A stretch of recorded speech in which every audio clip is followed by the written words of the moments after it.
we've been doing a number of interviews lately. It's just, we feel that we're being led to do that.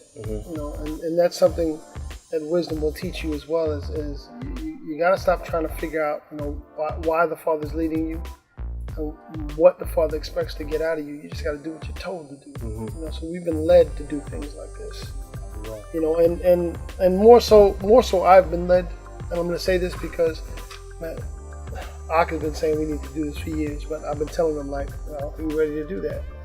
And he's been good and he's been patient with me because, and this is something, again, this is part of natural science as well. Like, the way that I deal with the brothers who are under me is the same way that I would deal with my wives. All right? And I'm saying this in a very humble way. I'm not trying to enforce anything because it sounds kind of crazy. And I'm waiting for you to fix it. Right. To clarify. I just did. But here, if a man puts himself under another man, right? Then he has to trust that man is being led appropriately. And why the trust part is so important is that man's gonna tell him some stuff that he don't like. You dig? So, and you can apply this to husband and wife. So the minute, because we're very convenient creatures as human beings. We're looking for a way to get out of something that we've obligated ourselves to. But once you gain that sense of maturity and that sense of trust and fondness for someone else, and you're like, all right, I think you can teach me. I believe you can teach me, and I'm dedicating myself to you. And you have to also understand that this person knows what you don't. Right? So he's not going to tell you everything that you want to hear because he knows better than you. Right? So it's going back to the interview thing, when he was saying it, I was just like, it's not the time. And he trusted me enough to say, you know what? That's what you're saying, but now I'm saying it is. And more so because I've been given instruction, I believe, from on high, and also from men who are above me. Indeed. You dig what I'm saying? Yeah. And that's how it works. So because I'm not at that point yet. I'm 42 years old. I'm really not an elder. Yeah. You know what I'm saying? Yeah. Well, not just scripturally. I think that we've been gauging who's an elder on a scale right now. It's like, everybody's getting such a bad report that we've got to now lower the standard. You know what I'm saying? Now we're gonna have some 40-year-old cats to be elders, which is ridiculous, but it's still practical because of the condition that we're in. And my thing is, and I agree with my son very much, I believe that we're in a state of self-captivity. We really are. Whereas we are holding ourselves back. We're drinking the Kool-Aid and we're high off of it. And a lot of us are convincing ourselves that there's nothing wrong, and there's plenty wrong. But again, applying that to a husband and wife scenario, a lot of what's going on with marriages is that, people are acting like they're dedicated. Women are acting like they're dedicated to their husbands. And when I look at a husband-wife scenario, I look at how the Father dealt with Israel as his wife, but as he dealt with Israel as his wife. So hold on a second. The Father was the husband to Israel. What did that imply for both parties? Now, as the Father always shows us by saying things like, I worked for 6 days, rested on the seventh. Therefore, you shall work 6 days and rest on the seventh. Now, here we have another scenario. I am husband, father. You are my wife, children of Israel, right? So that's trying to teach us how husband and wife should get down. There's no wife, there's no Israelite that's going to be to the Father like, hey, you don't know what you're talking about, and I'm not going to do that. And if she does, Israel, if she does, there's going to be a recompense, and we see that over and over again. So So when you put yourself in this kind of situation, when you are under somebody, whether it be a wife or whether it be a man underneath another man, which I think is necessary for a man. If you want to gain success in your life, you better help somebody else gain success in theirs. Period. Because you will learn how to be successful. Man, if I had $1 million when I was 20 years old, I'd be dead right now. Success is something that you have to learn. You have to be humble so you don't kill yourself with that success. And that's just the reality of it. So I think a lot of us are getting into these. No, people don't want to hear that.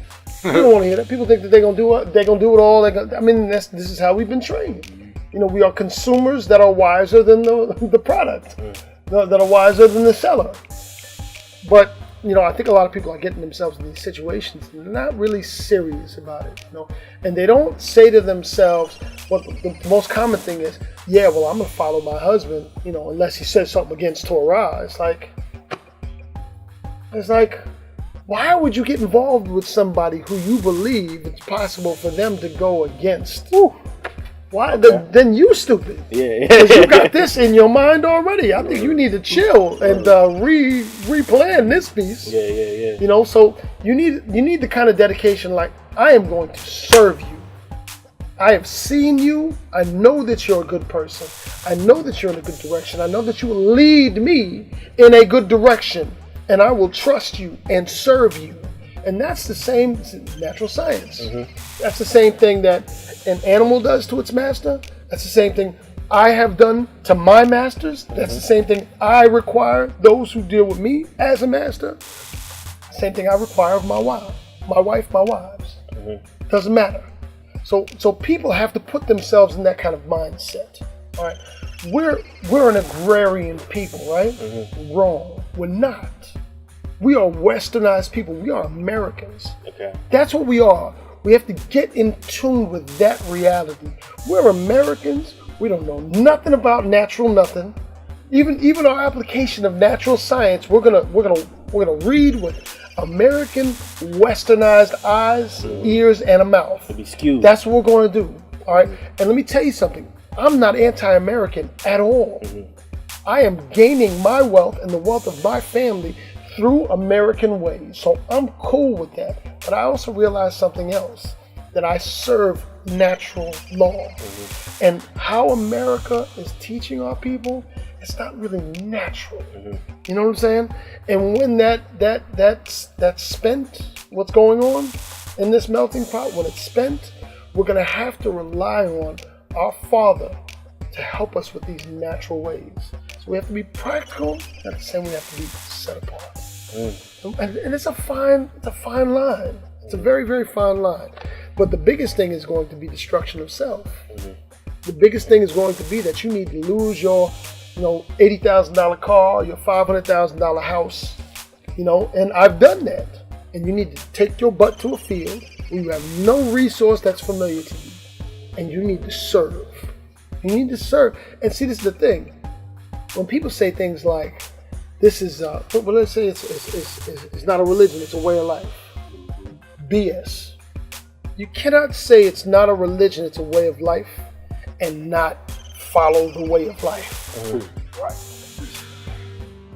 Abraham. What would Abraham do? Let's not go, what would Jesus do? What would Abraham do? Would Abraham let those who eat unclean serve him food? All right, so that disqualifies 90% of the Hebrews from the way of life piece. Just that alone. Would Abraham live in Sodom? They go to the other 10%. Do you dig what I'm saying? He wouldn't. He was like, nah, I'm in Lot. You crazy. I'm not going to that city. You are tripping. I'll be here though. I'm gonna help you, but you're tripping. You cannot have a set apart way of life to be set apart. You must do different than what they're doing. All right? I'm not saying you need to condemn them. Again, I'm not anti-American. It's not. And I know that looks away to a lot of people. But I'm a practical person. So many people who are anti-American, they're on food stamps, they're on welfare. They rely on it. They rely on the subsidies. first thing that happens when drama happens, they pop off, they call on the police. I mean, they're American to the T, but they hate Americans, which creates a controversy within them. They can't think real.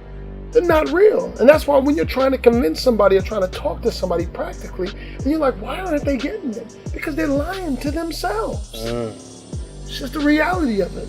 What we need to do, I mean, what is it? Jeremiah, what does it say? When you go into captivity, you need to plant vineyards and marry and build houses. And then what? Marry your sons to and your daughters to. What else to say? To one another. Okay, what else? For the captivity is gonna be long. I remember that part. Everybody misses this part. Seek you the peace. Oh, the land that you dwell in. Of these cats. Yeah. Because it just makes sense. Because you're there. Cats be like, man, you can't live in Israel. You're going to have to send your children off to war. So what you going to do? Sit down and get shot? You need to work for the benefit of where you are. I'm not saying to go against Torah. But what I'm saying is you can't sit down.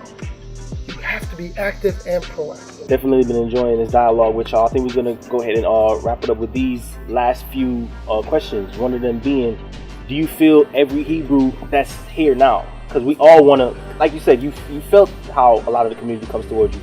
Get our hands dirty. We get our hands in the dirt. And then nothing actually gets started. So from your perspective, from either one of your perspectives, what would be those first steps to actually being effective? And like the conversation we had on Facebook, where it seems like a lot of pontification, and it's true. I completely sympathize with those and feel the same way. There's a lot of talk and barely any action, and I think we're in a transitional stage where it's not everyone don't have to be Malcolm X now. We can actually start getting stuff done. So where do you feel that the first steps would be for that?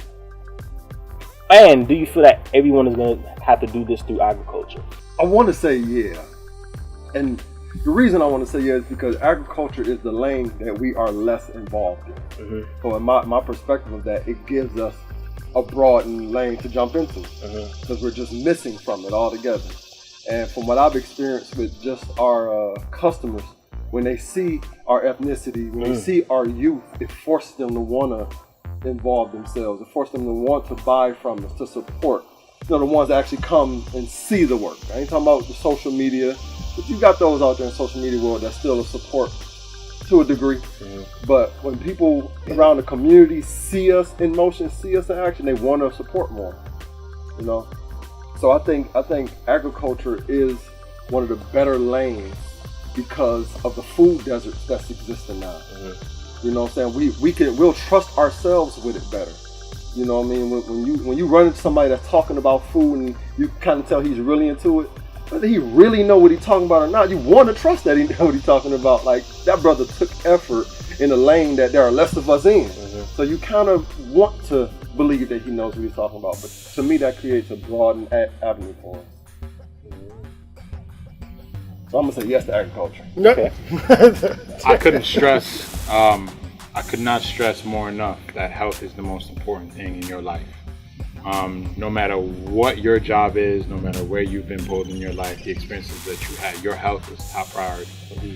Understanding how to eat, how to treat your body better, understanding where your food comes from is very, very important. So whether or not you are being pulled in the direction of agriculture in order to gain that experience to lead you somewhere else, that's totally up to you.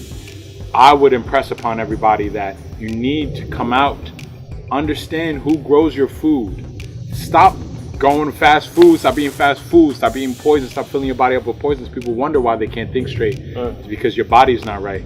You feed your body feeds your mind. And if you can't get your body right, you'll never be right in your mind because you'll be stuck with all the poisons that are floating through the system. People talk about GMOs all the time. People talk about, we're going to eat non-GMO, we're going to be healthy. No one really understands the science behind genetically modified organisms. the science that has been done by the people who are keeping us in captivity in order to keep us like this. They think it's all like, oh, you know, like social, it's all social problems, or it's all, you know, kind of on the surface type stuff. Nah, it goes real much deeper than that. I don't want to get too much into that, but my topic to push is eating healthy, understanding where your food comes from, and why that's so important. Now, for people who are influenced in a way to go into the agricultural route, I believe that really has to be a goal for you. A lot of people I've seen talk about agriculture in a way like, oh yeah, like, you know, farming is great, like we need to get on land and yada yada, everything. Yeah, we gotta grow our own food, and you know, everybody's on that tip because that's what's popular right now. Just as eating organic is as popular as it is because it's a term that people hear and they just assume because they just assume because that's what's being pushed. If you have a real need to get into agriculture, if you feel you are being pushed, if the spirit is with you and is bringing you into this path, then yes, we are here for you. Come see what we're doing. Reach out to us if that's what you feel is your path. It's not everybody's path, and there are other areas of trades work, industry that could be the lane for you. We don't need 1,500 farmers doing the same thing. We need other people in other lanes doing things that the community needs. We need people for security. We need people for engineering. We need people who are good at speaking. We need people who are good with health and nutrition. We need people who are there are a million and one things that could help to support a community. We need all those things. So in summary, you're pretty much saying everyone needs to seek mastery in a trade, in an industry. And that's going to be important. So like I was saying before, find your vision, find your path, you know, pray about it diligently, ask your elders, look for support. You may not be able to find all these answers by yourself. There are people around to support you, and you should surround yourself by those people. Indeed. And like I said, you know, we are here if you're trying to do something with agriculture. You know, our services are available. You know, come buy some food, start a conversation. And we'll see what we can do. All right, I will try and be quick. Firstly, those who want to live vicariously through what we do and just support what we're doing, you can send some money to us through PayPal at locallands.net. Cash App. PayPal at locallands.net. Spell that? PayPal. Yeah, but Local Lands. LOCALLANDS.net. PayPal at locallands.net. Now I want to say that first and foremost because some people just don't know what to do with agriculture. It's just like so foreign. And it's important that we offer solutions, not just problems, right? I'm gonna kind of piggyback off of what you said, even though I'm in agreement with you as well. Industry is the most important thing for us. The reason why we cannot get out of and I use the term "we" very loosely, because I think that the captivity right now is so complex that it encompasses Gentiles and Hebrews alike. I really do, because you know it's the consumer dynamic. But anyway, we cannot gain a stronghold as believers. We cannot gain a stronghold properly because we own zero industry. We're not captains of industry. I'm in agreement with what you said that we need to be involved in a number of trades. It's the industry dynamic that's really going to push us forward. How do I define industry? In the old way, industry is the production of raw goods. Raw goods. I remember, I think it was in Ohio, a black woman was assaulted. I think there was a question of her stealing or something like that by a man who owned a beauty salon, a Chinese man. And the whole city was like, we're going to strike. You know, we're not going to have nothing to do with this place. We're going to own our own things. And then their solution was to open their own beauty salon and open their own nail salon. And I'm just sitting there like, but you still don't own it. You know, because you're going to have to buy that hair and that shampoo and those nails and all that stuff. You're going to have to buy from the same type of people you're trying to strike against. So basically, you're creating a retail outlet for these wholesale people because they own the industry. You know what I'm saying? Yeah. And then as we see more of our people waking up, they begin to take pride in trades that still have no real industry. They'll start making, and I'm not judging anybody, but they'll start making T-shirts or, you know what I'm saying, the yarn stuff, or things that really have no power, no hold on power. You know? Like growing food from the ground has power because 4 months ago we got this place, but it was full of trees, 40 feet tall. And now we've created food supply. We built a building in 9 days. You was here when we started. Mm-hmm. Even help. And helped.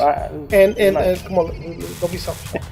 and we did it to the way where now we're making money selling food out of.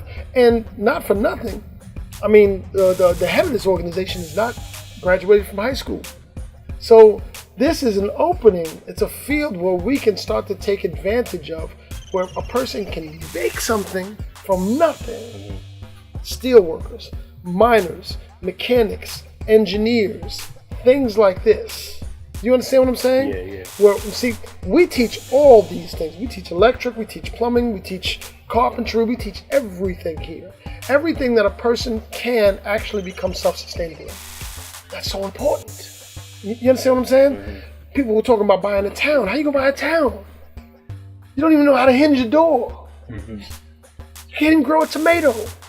And people are gonna start to find out that it's not as simple as this. And you have to, and I always preach the servitude part. But again, here's the last part. Any baker will tell you, if a baker is in a bad mood, their bread ain't gonna come out right. You dig? Who you eating your food from? What kind of mood are they in? Sacrifice to idols much? Who knows? You have no idea. Never mind the fact that teenagers are preparing your food and intermingling it with forbidden things. If we are to gain a stronghold on what we're doing, we have to gain a stronghold on industry, period. Most of us, we want to hold on to what's killing us in order to find life. And it doesn't work like that.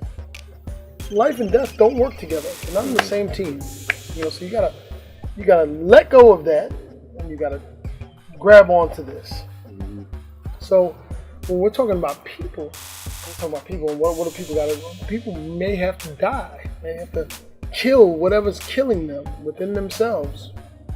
You know, and really be honest with themselves about their results. You know, and that's that honesty piece is something else, man. Because you'll see people arguing till they're blue in their face, and I'm like, you think they really believe that stuff? Because it doesn't make natural sense. You know what I mean?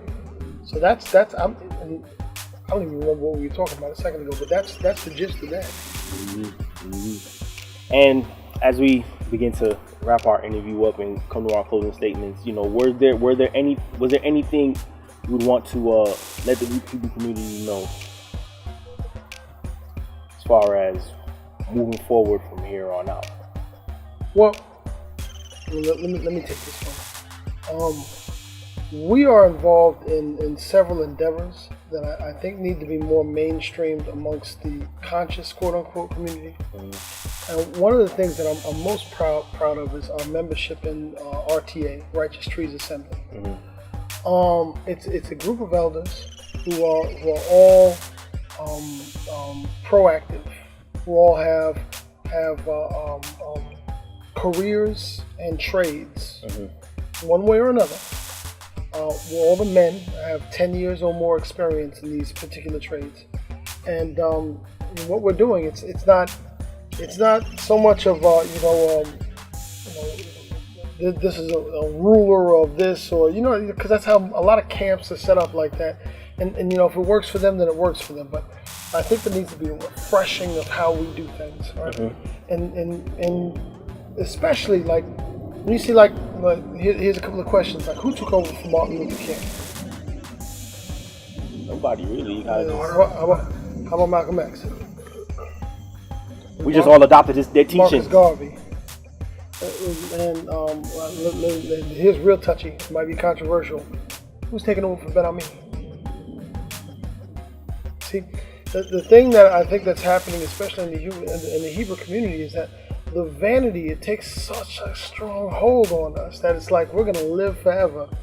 We're not preparing for lineage, and it's like people just die. And then everybody's like in a power struggle. And then they lose everything that's happening.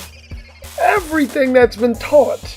It's like there's a power struggle and there's so much turmoil that so much gets lost. Instead of people, putting themselves up as servants to their community, nobody needs to rule over. I mean, yeah, we've talked about servitude, but we talked about servitude with a goal. You know what I mean? Like servitude with a goal. 5 years, I will serve this person so I can understand, learn, gain tutelage, still keep him as my wing, emulate what he's doing, but not, you understand what I'm saying? This is the head teacher and ruler, and whatever he says I'm going to do, and that's just it.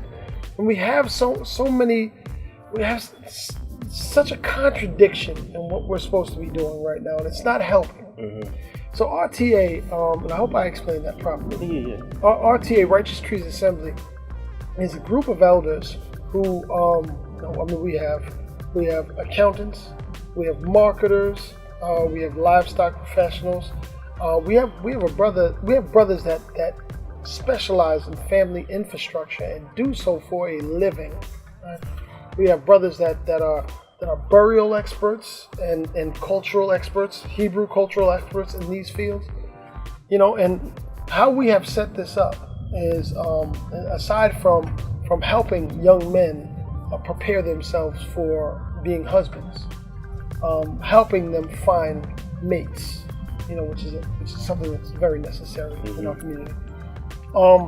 How we've set this up is that, if a young man now is in need of tutelage and finds himself in need of a particular field, we have somebody that can help with that. And, we provide, on a case-by-case basis, of course. The provisions that we offer is room, board, and show enough learning. You know what I'm saying? And this is just one of the dynamics that I think will bring a positive change. When you're talking about what people need to be doing, it's one of the dynamics that I think will bring a positive change in our community where we can start building. Now we have, like this, I think is the second year that we did Abba and Sons, yes? And Abba and Sons, did I talk to you about this? Oh yes, the last time I came through. Okay. Well, Abba and Sons is something that was created, a dynamic that was created by the brother Kashab. You'll find him as Ask Kashab on Facebook. Spectacular brother, man. And he, his vision was, we're going to create an environment. And I forgot the Republican dynamic that does this. They have like a getaway for fathers and children that they teach legacy, and people are meeting each other when they're young. So when they're getting older, you become a lawyer, you become a doctor. No, not Illuminati, man. Come on, now we're definitely under the microscope. Thanks a lot, man. But I think lineage is not being taught properly, and this is the Abba and Sons thing. It's a very serious answer for that. I think lifetime camaraderies. It's like it seems like we're just floating through life, just picking people who agree with us in the most convenient way, and then dropping them when they don't, instead of creating like a heritage of sons who know other sons. And me and you as a father with two sons, let's say your son meets my son, me and you agree, we bring our sons together to the table. Your son may live in Maryland, my son may live in California, but now they create a connection. They're doing projects together, and you understand what I'm saying? Their fathers agree. And that's really you cannot find brotherhood or sisterhood that is not based upon the same family dynamic. And I'm talking about like me and you are brothers, right? We don't have the same mother or father. But we have to actually have the same dynamic over us in order for us to really relate with each other. You know what I'm saying? And not only that, it gives encouragement to young men that they're pleasing their father in a certain way, and that is dynamite right there. So this is one of the things that we've created as initiatives in RTA. And anybody who wants to look it up, I think it's just Righteous Trees Assembly on Facebook. I think it's RTA.com. It's a likes page. Huh? I think it's a likes page. You just hit like and I think so. you could get I the think feeds so. and stuff. So you'll get the up-to-date information day by day and week by week. You can reach us on Instagram. That's what all the kids are doing these days. Geechie Farmers. Or we have a Geechie Farmers page on Facebook as well. Or simple with the website, locallands.net or atlantaharvest.com. T-Brew Farm. TBrewFarm.com. We have a tea company as well. This is what we're doing here. TEA Brew, BREW, Farm, FARM.com. If there are any farmers that are listening and they have livestock, we have a livestock page as well, GeechieGrain.com, where we sell non-GMO livestock feed. We got everything from chickens to broilers to high protein, ducks, pigs, cow, whole nine that we sell. Mm-hmm. Wonderful, wonderful. Well, my son, he's a photographer and a videographer, an excellent one at that. Realism. Yeah, if you are looking for any work, my services are available at all times. I do photography work, videography work, graphic design. I'm a visual artist, so pretty much anything that is needed, I'll work my hardest to get you what you need. You can look for me at realismproductions.com. On Instagram, my name is Realism, real, REAL_IS_UM, and contact me through those areas. wonderful.